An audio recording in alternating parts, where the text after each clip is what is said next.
On January 8th, 2018, a deadly automobile accident occurred between two high school teachers, Joshua Garcia and Ann Wakefield. The tragedy occurred at the intersection of Taft and Dallas Streets in Houston, Texas.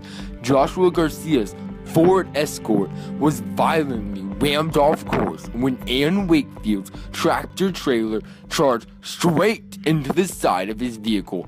How could such a deadly event have occurred? Join us in the investigation on Crash Investigation.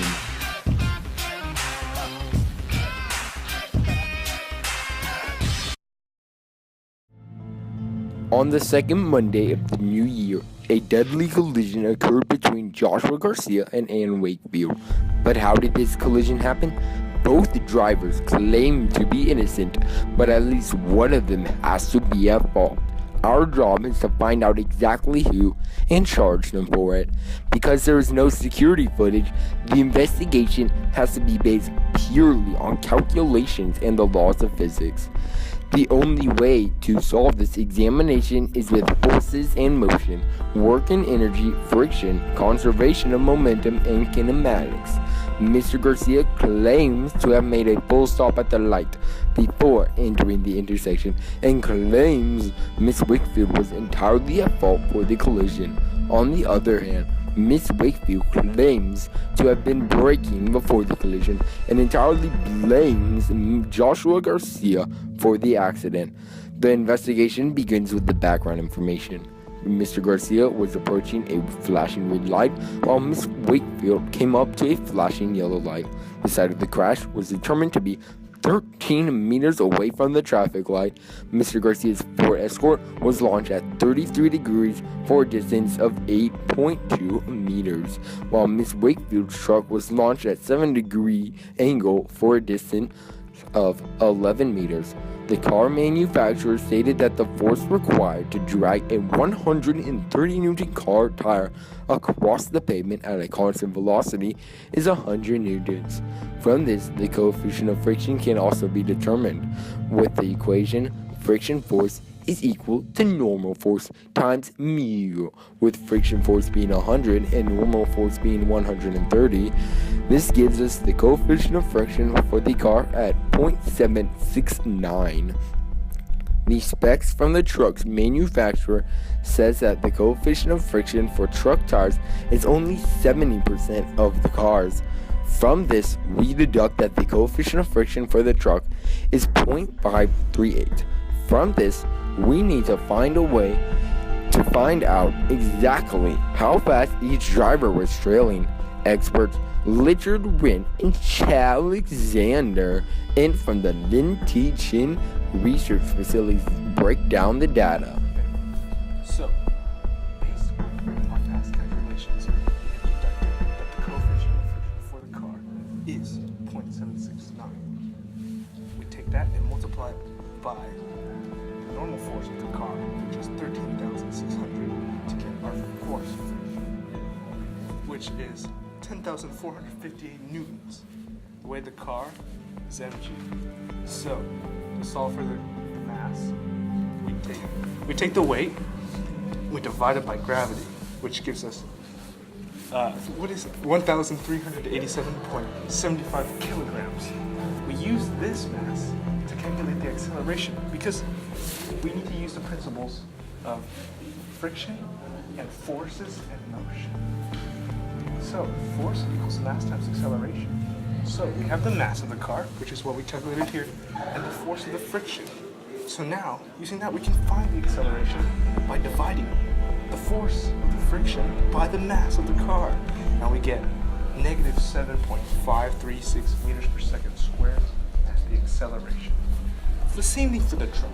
The truck is just the same coefficient of friction, but it's only 70% of what the car is. So we do the same thing. We get the force of friction is 37,540 newtons, and then we find the mass, take the force of the friction and divide it by the mass. And then we get negative 5.278 meters per second squared for the acceleration of the truck. Now we have the acceleration, so we use a kinematic equation. the final velocity squared equals the initial velocity squared plus 2 times acceleration times change in x. So once we plug it in, we have acceleration for the car here is negative 7.536 meters per second squared, and change in x is 8.2 meters. As a result, the velocity initially of the car is 11.117 meters per second. Similarly, in the truck, plugging in negative 5.278 for the acceleration and 11 for meters, we get the velocity of the truck equals 12.514 meters per second. Chart for the x and y momentum. So the truck had a mass of 7,112 kilograms, and we don't know its velocity. So here we compare it with the x momentum before and after. So here the x momentum after, consisting of the car and truck, is 89,001, and then that is set equal to 7,112 times the velocity of the truck before. So when we set that equal to each other, we find the velocity of the truck is equal to 12.514 meters per second. So we can find the velocity of the car through a y momentum chart. Here we have sine of 7 and sine of 33, which are the angles from perpendicular, or the axis. So the car and the truck have their values here, which add up to 17,742, which is set equal to 1387 times velocity of car before, which is our variable. When you set those equal, we find that the velocity of the car before was 12.785 meters per second. So, if Mr. Garcia had braked, no, if Ms. Wakefield had braked before, she would have only been traveling at about 6 meters per second. But she's traveling at 12. But wait, there's more. If we look at this kinematic equation right here, Vf squared equals initial velocity squared plus 2 times acceleration times delta x. 12.578 squared equals 0 plus 2a is 13. 13 is the distance that we found the car from at the point of the collision from the traffic light. So, if we solve this, we get that the acceleration is 6.286 meters per second squared. But how's that possible? Before this coordinate is supposed to accelerate that fast. The max acceleration should only be 3 meters per second squared. So who's guilty here? They're both guilty.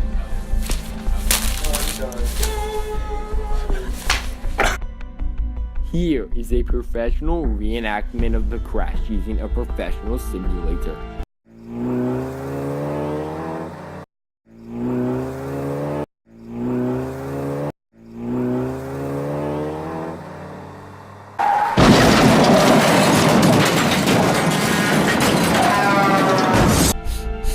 So who is guilty here?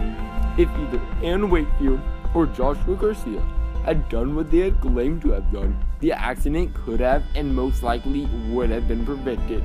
These careless drivers both had the responsibility of the devastating consequences of speeding. This case is closed. Join us on the next episode of Crash Investigation.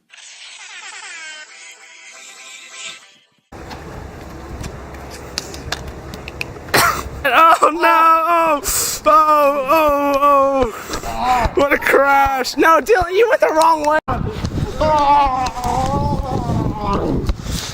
Okay.